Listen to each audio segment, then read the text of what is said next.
to work or they are Yeah. unwilling to work, it's because there is literally no jobs. And like so many research has shown this and proven this to be a fact, Yeah. especially to the youth, that there is no jobs. We are trying to create jobs, but the fact is there is no jobs. So if you give a person an incentive, work incentive grants, where are you expecting them to go? And how are you expecting them to prove that they actually went out to go get a job? Yeah. Do you need taxi drivers to sign affidavits that he was in the taxi?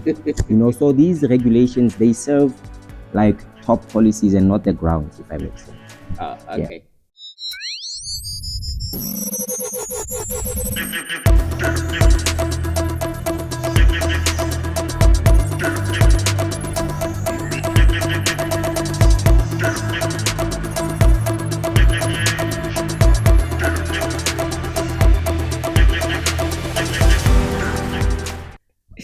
Hi, welcome back to the show. Kalina ke Rasemishi Muthala, and today we are talking grants, basic income grants. No, but grants. We'll be having this conversation today. We have a young person, which is very interesting.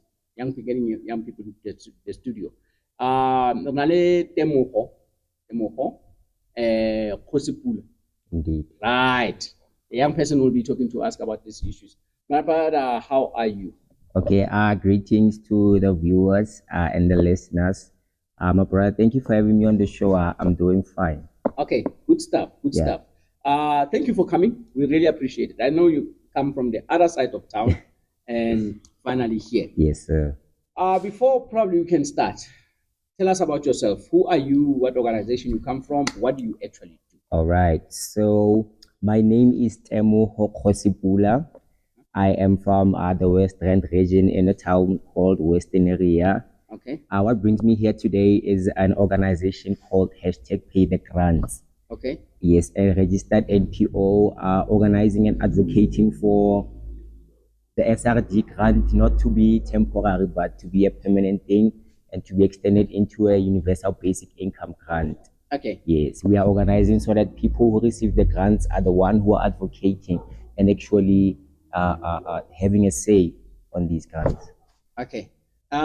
Which one are those, if I can be Yes, SRD grant. to be specific, SRD grant is a social relief of distress. Yeah, Okay, my that's best the 351. Yes, which is now currently 370. Yeah. Yes, sir. Okay, so you are saying that has to be permanent. And it has to be at some point Yeah. turned into a universal basic income grant. All right. Yes. Which I believe that will be more than 370. Besides being more than, it's not more about the amount, but it's more about the regulations. But yes. Oh, okay. Yes. All right. No, I hear you. And then and you've already said that what you are advocating about. Yes. Maybe if you can give us then what are the reasons behind this whole people should get grants? Yeah. So we have these rhetoric statements and it's always from people who don't receive the grants. Okay. Yes, that we don't need a grant. There's no use for grant, Yeah. But if you would actually get a person who has been helped or assisted by a grant, yes, you get a different story. That grants are useful and grants do have a purpose, and they don't have to make a choice between a grant and work. They have to work hand in hand. Oh, okay. Yes. Dude, there was a guy who, at some point, the president was talking about him. He opened an ice cream shop, claiming that he has used the 350s. Yeah. He's somewhere in Jabulani also. A guy All right. Yes, with indeed. a 350. I've actually been to the ice cream place. Yeah, and the ice cream is nice. Yeah, I must say. And he claims that he started with a 350. For real. We should visit the guy. We should actually. Yeah. Okay, I hear what you are saying. Yeah. And I hear your approach. Yeah. I'm probably one of those people. And, yeah, true. And probably guilty as charged. All right. And the whole thing that I've always thought about the grants is, why not take the money, the SRD grants, collectively, do something about it? Investment business, probably. Yeah, let government start a factory or something, or some form of business where you can say, we'll call young people to come into this establishment rather than paying grants. Okay, no, the sentiments they make sense of where you might be coming from. Yeah. But we need to understand that people face different situations on a daily basis, you know. And if you would say like the money that is being received right now as form of grants should be turned maybe into work incentive grants or maybe given into business for factories, as you mentioned, I think it will be exclusionary, like any other regulation that came into place, because it doesn't directly give the person a choice to do what they rather have a passion to do. For instance, let's say you have a passion for running a business, or maybe you have a passion for music, or whatever the case may be.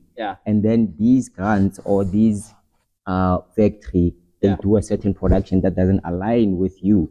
So automatically you are excluded, meaning you have to conform or conform to certain acts or regulations. Okay. And in contrast to a basic income, you yourself can establish whatever kind of business you want. You can pursue whatever career path you want without worrying about transport, without worrying about certain fees that you would necessarily have a challenge with if you would start from zero basic income. All right. Okay. I hear you. Because now, as you're saying this, I'm thinking that if we come up with a government plan of job creation, it's a long-term thing. But for a guy who's saying, I'm depending on the 350 to make sure that my kid goes to school, it's the money he needs now, not in the next 5 years. Despite that, it's not enough actually, but it's immediate and it's immediate and it's now. helpful. And if I have this, I can make a choice now that 10 rands goes there, the other goes there. Exactly. And it's not because people don't want to work or they are unwilling to work. It's because there is literally no jobs, and like so many research has shown this and proven this to be a fact, especially to the youth, that there is no jobs. We are trying to create jobs, but the fact is there is no jobs. So if you give a person an incentive, work incentive grant, where are you expecting them to go? And how are you expecting them to prove that they actually went out to go get a job? Do you need taxi drivers to sign affidavits that he was in the taxi?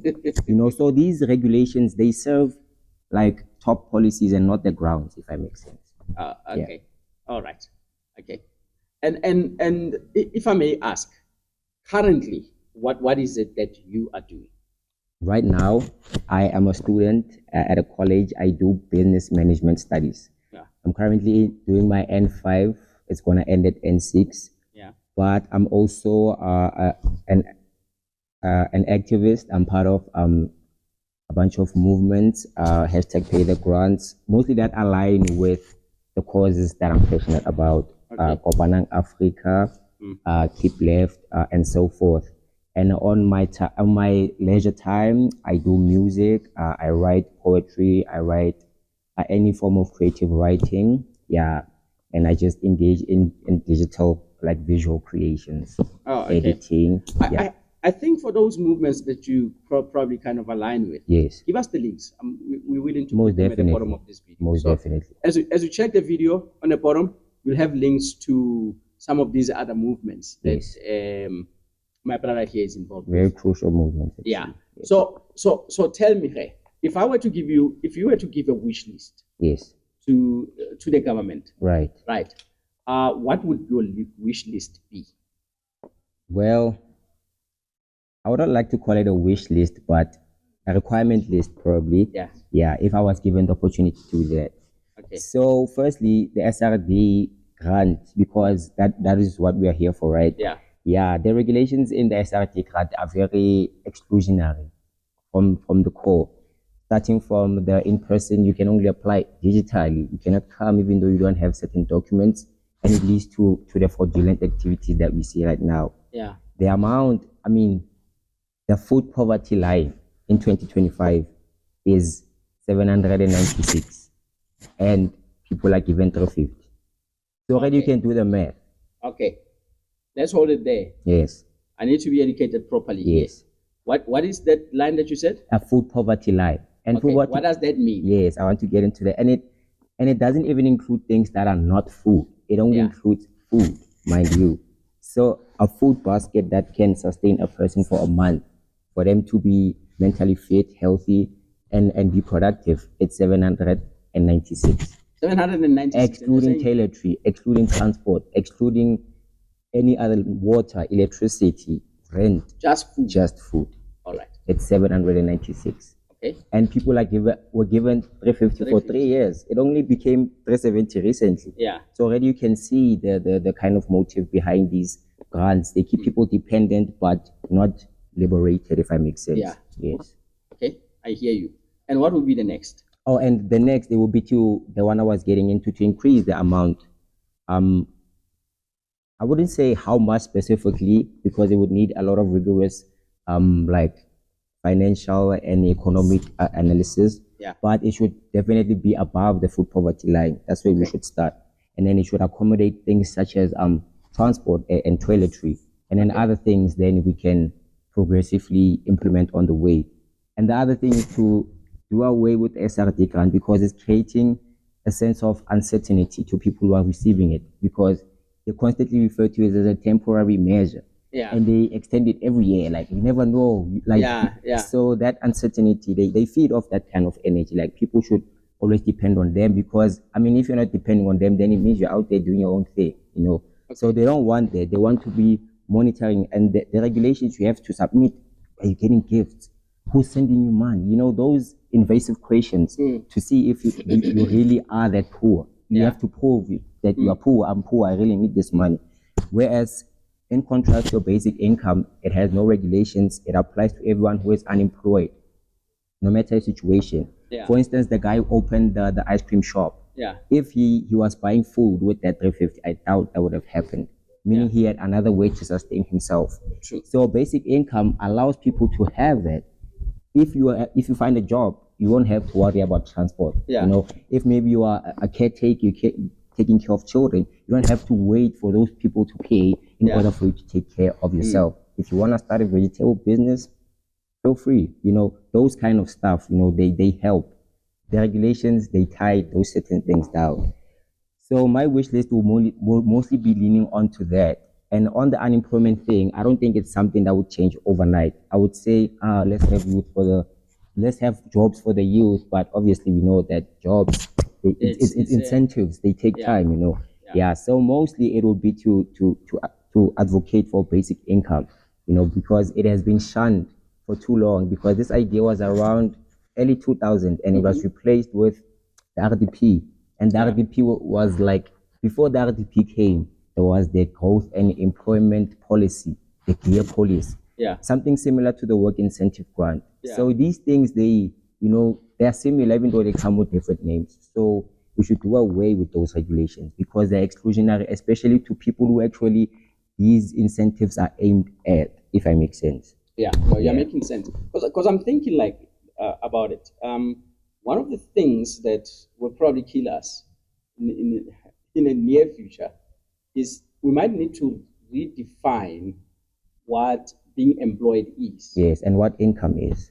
And what income is. Exactly. Because of this, the world is changing. I mean, you are doing your own side hustles, and that are IT based. True. That 30 years ago you need school. Yeah, huge equipment for you to do something that you can do just on your phone, just on your laptop or on your phone. True. So that already redefines what making music is. True.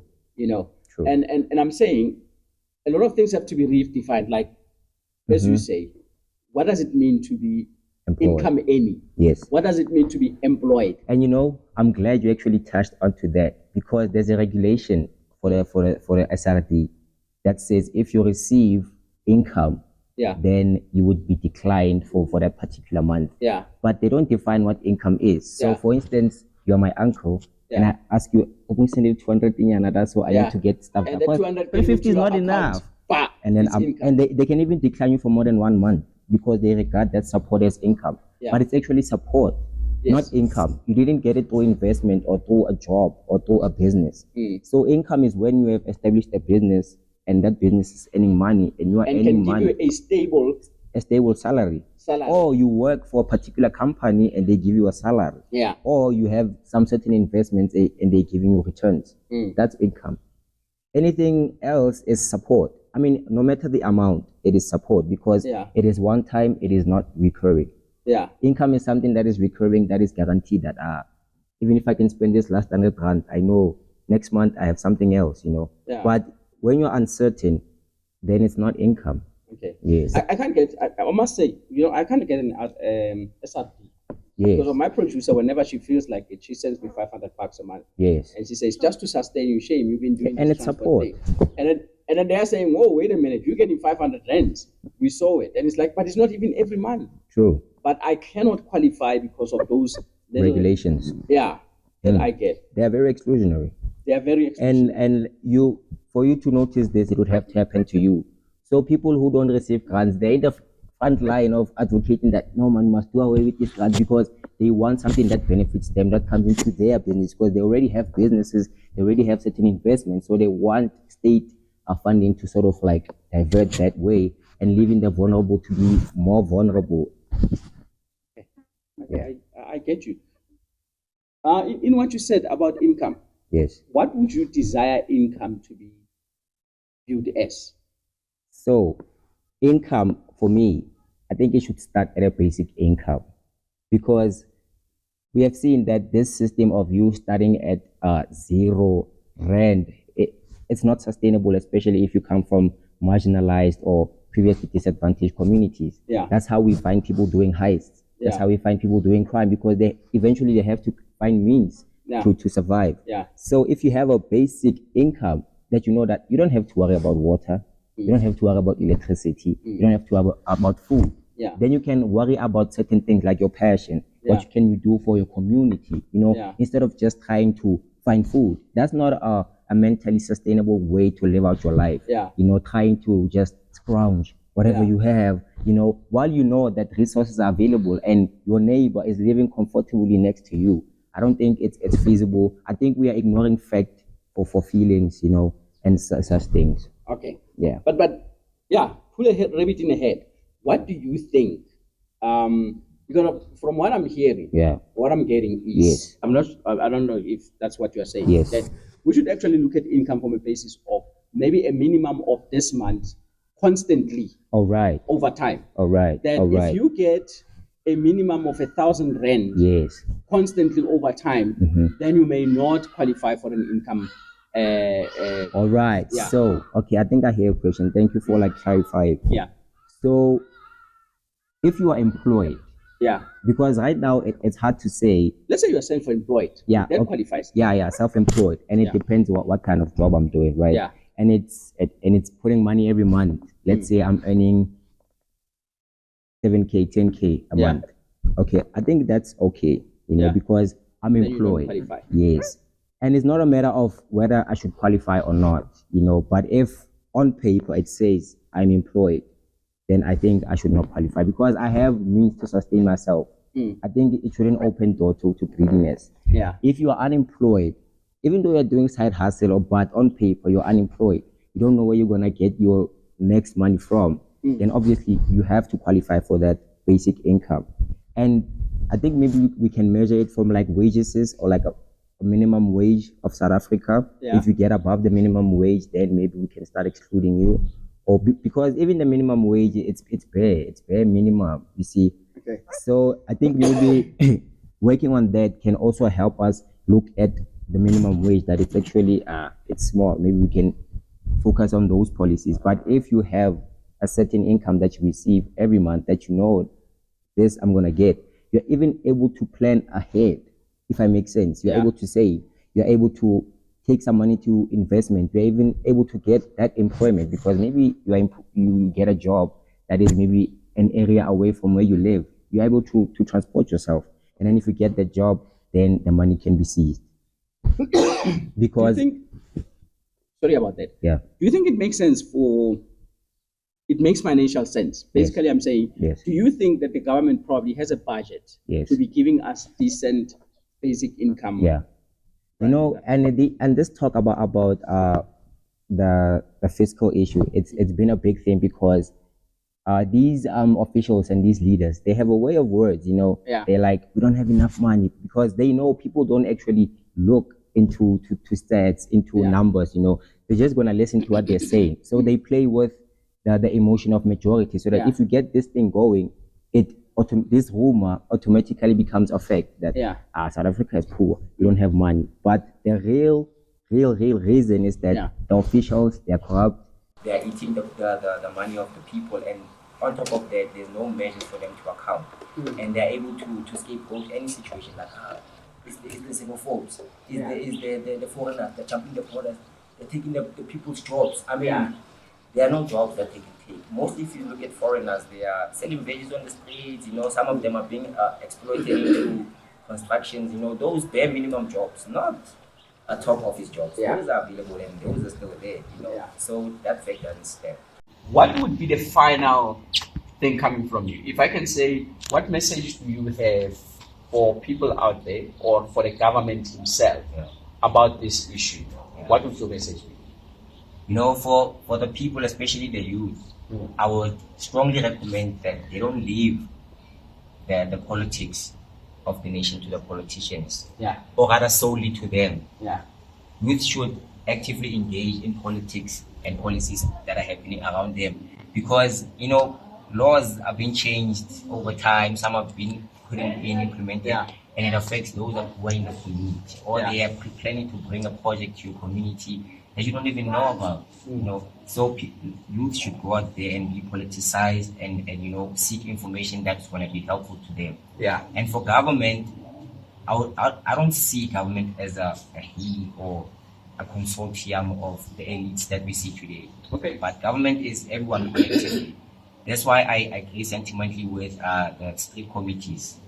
Because you can govern the things around you with the people around you without waiting for outsourced help or resource. Which usually take time or delay or any other external factors that, if rather it was internal, it will be dealt with much quicker. So I promote state committees for people to know the people around them and actually empower the people that are around them. Put the power in the people that are around you and not up there because you hope for because they're educated or they have this certain degree or diploma are gonna deliver better results. But people who are gonna deliver better results are people who know you. So we should do away with reserving government to politicians. Government We should be actively South Africans governing South Africa. All right. And for me, the last bit is for us to push for basic income, for people to be aware that this is a feasible idea. And even though the media and government are going to try to shun it and put anything they can onto it and scapegoat it in any manner, we should do research that is possible, it is feasible, and it's working in other nations. For example, Brazil, they tried this pilot of giving people money to see what they're going to do with the money. Because this thing of people going to chow the money and drink and be lazy, it's been a big thing. The rumor spread so wild that it became true to some people. Whereas it's not.